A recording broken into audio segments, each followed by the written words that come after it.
Het banco de vacatura está eigenlijk para nós bonerianos na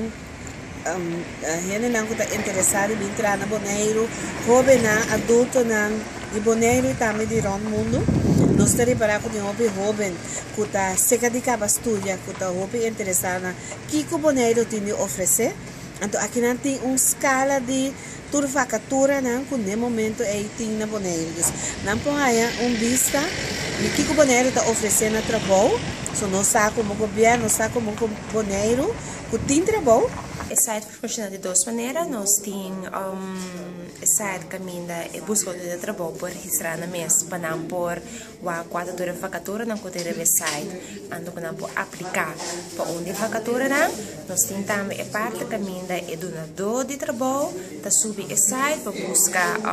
CVs de não a registrar como buscador de trabalho ando para se de maneira é empregado adequado para a vacatura que tem abrir no momento no momento que é buscador de trabalho subir o site e tem que vai na top que chama buscador de trabalho e na também na subtop que chama registrar e o primeiro passo do processo tá para registrar a registração tem será que tem que todos os dados são personal no momento nós como entrado na labor da sua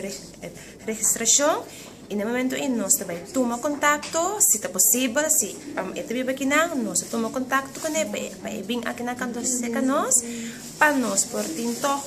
local que nós temos intake gesprek com ele para nós conversar com ele se é também bem exterior então nós temos que ele com via de mail of algo assim então não é algo obrigatório então para estar com ele aqui não para toch nós sai impressão de quem a pessoa está quando nós conversar com ele então o processo está betudo nós é processo para nós por ajudar e trabalho adequado.